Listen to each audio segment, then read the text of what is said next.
嗯。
100.000 cái thôi, nó bán thành nghìn nốt. Đây chị ạ, 100.000 cái thôi, nó bán thành nghìn nốt thôi. Vâng.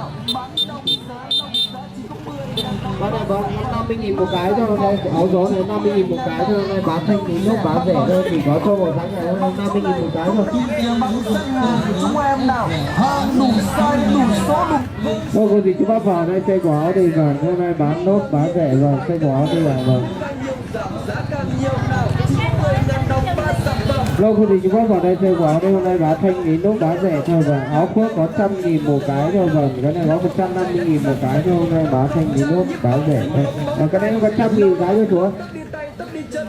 Này cái về mặt đi làm đi cho sạch của vâng, đây là áo khoác này.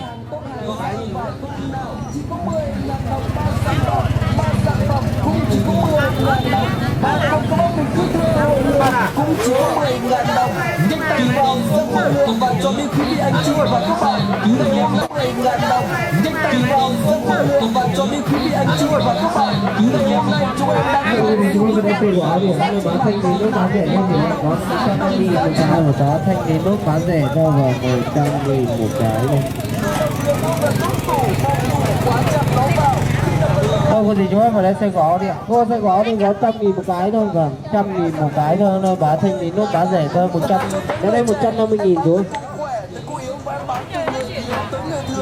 Trước bán 200-300.000 bây giờ thanh lý có 150.000 một cái thôi, bán thanh nghìn nốt bán rẻ thôi vâng. Có đi chú ơi, có 150.000 một cái thôi, cái này có 100.000 một cái thôi, bán thanh nghìn nốt bán rẻ thôi. Đâu có gì chú em vào đây xe của áo thì hôm nay bán thanh nghìn nốt bán rẻ thôi, 100.000 một cái. Cái đây 150.000 chú. Trước bán 200-300.000 bây giờ thanh lý có 150.000 một cái thôi, bán thanh nghìn nốt bán rẻ thôi vâng. Có đi rẻ thôi, hai cái có 90.000 thôi cô. Một cái 50.000, hai cái có 90.000 thôi, bán thanh nghìn nốt bán rẻ thôi.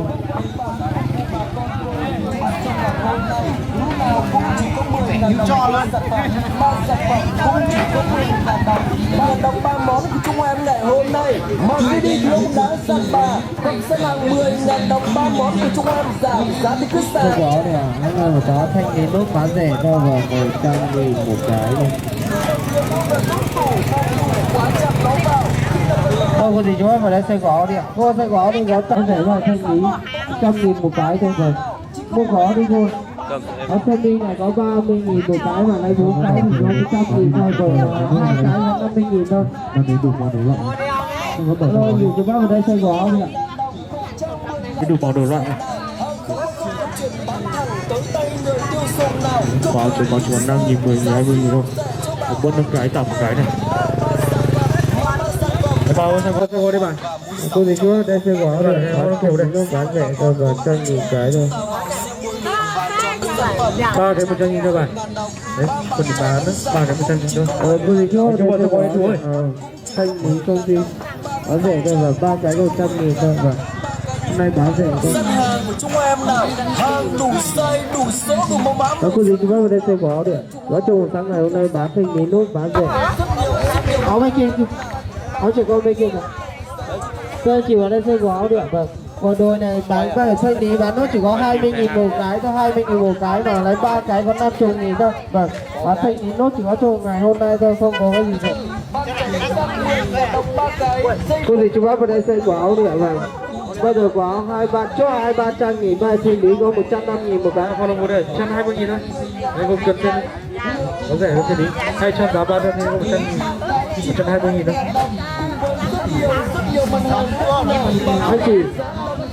Anh chị ở đây xe của áo đi ạ. À đây, đây có 35.000 một cái này. 250.000 một cái rồi, thanh lý nốt nào phải là 2 cái có 100.000 thôi. Thôi anh chị vào đây xe của áo đi ạ. Áo sơ mi có 35.000 một cái mà lấy 4 cái thì có mua khó đi thôi. Áo sơ mi này có 30.000 một cái mà lấy 4 cái thì có 100.000 thôi rồi, 2 cái là 50.000 thôi. Mà để đủ màu đủ loạn. Rồi nhiều chú bác vào đây xe gõ đi ạ. 100.000 này nó lên nhiều này.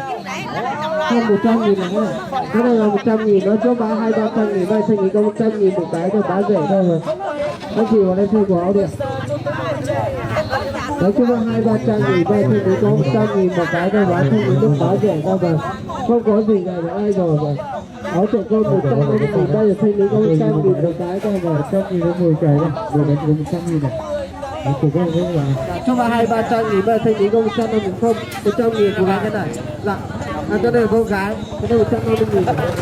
Ở đây là anh chị lấy xe của áo đi. Chúa chủ ngày hôm nay bán thanh lý nước bán rẻ thôi vâng. Quần đùi chỉ có 20.000 một cái mà lấy 3 cái thì chỉ có 50.000 thôi vâng, chỉ có trong một ngày hôm nay thôi rẻ thôi vâng. Một cái có 20.000 mà lấy. Cái này nó to hơn đúng. Anh chị ở đây thay quả áo đi, chuốt bán 200-300.000 đây, thanh lý có 100.000 một cái thôi vâng. Một cái áo này có 100.000 thôi, chuốt bán 200-300.000 đây, thanh lý có 100.000 một cái thôi vâng. Cô gì chú bác ở đây thay quả đây, hôm nay bán thanh lý nó bán rẻ thôi vâng. Áo sơ mi có 30.000 một cái mà lấy 4 cái chỉ có 100.000 thôi. Và bán thanh lý bán rẻ thôi vâng. Áo này chuốt bán 200-300.000, mà thanh lý nó chỉ có 120.000 thôi vâng. Và thanh lý có 150.000 một cái thôi, chút 200-300.000, và thanh lý có 150.000 một cái thôi. Không có gì rẻ vào đây rồi, chỉ có trong vòng ngày hôm nay thôi và 150.000 một cái, thanh lý nốt chút 200-300.000. Vâng.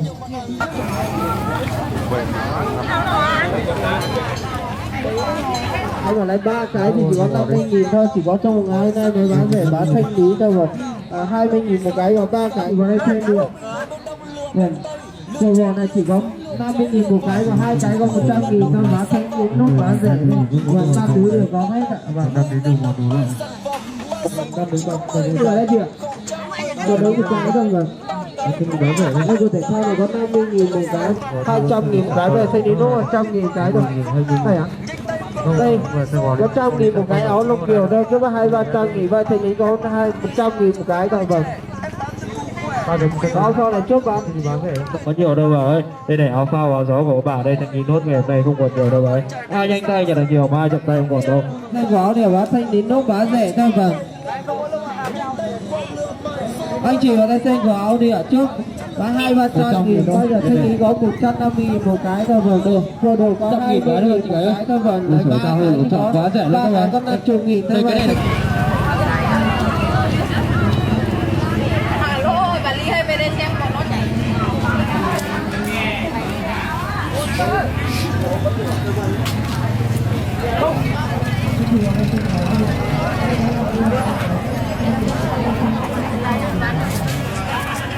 Thanh lý nước bán rẻ thôi, 2 cái có 90.000 thôi cô. Một cái 50.000, 2 cái có 90.000 thôi, và thanh lý nước bán rẻ thôi. Bây giờ em để là xem quần áo đi. Đó là số quần áo với những sản phẩm ở hàng tôi đưa ngày hoặc là đi quần áo xem quần áo. Có 35.000 một cái, 3 cái chỉ có 100.000 thôi và hôm nay bán thanh lý nốt bán rẻ thôi và 35.000 một cái và 3 cái chỉ có 100.000 thôi. Nhận 50.000 một cái và một cái chỉ có 50.000 thôi vâng. Anh chị vào đây xem quần áo đi ạ vâng. Quần này là chỉ có 35.000 một cái mà 3 cái chỉ có 100.000, 200-300.000 cái rồi thanh lý nốt 100.000 cái thôi vâng. Áo gió là 40.000 một cái thôi, chỉ có 40.000 một cái là lấy 4 cái chỉ có 100.000 thôi. Một cái thôi rồi, áo trẻ con là 200-300.000 một cái rồi, thanh lý nốt 100.000 một cái thôi rồi. Áo gió là 40.000 một cái thôi, chỉ có 40.000 một cái là lấy 4 cái chỉ có 100.000 thôi. Đó 20.000 một cái, 3 cái có 50.000 đồng thôi. Cứ mà 200-300.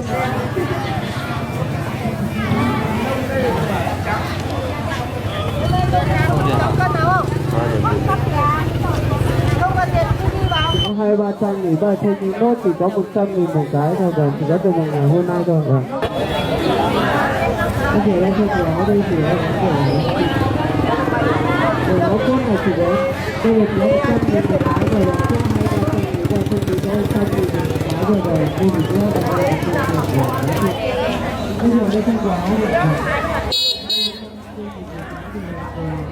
2 cái thì chỉ có 90.000 thôi và giá thanh lý nốt bán rẻ thôi và một cái có 50.000 mà 2 cái thì chỉ có 90.000 thôi và quần này có 35.000 một cái mà 3 cái chỉ có 100.000 thôi và giá thanh lý nốt bán rẻ đi bà ơi.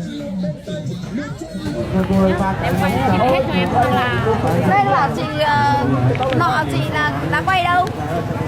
Chị bảo chị thu của trường chị ngồi ở chỗ ngồi cho. Chị nào đã bao hình bao giờ đâu? Bao rồi. Bảo em á. Không thấy rồi. Dạ không. Hoa là tôi xin bảo hết sạch. Đấy là sẵn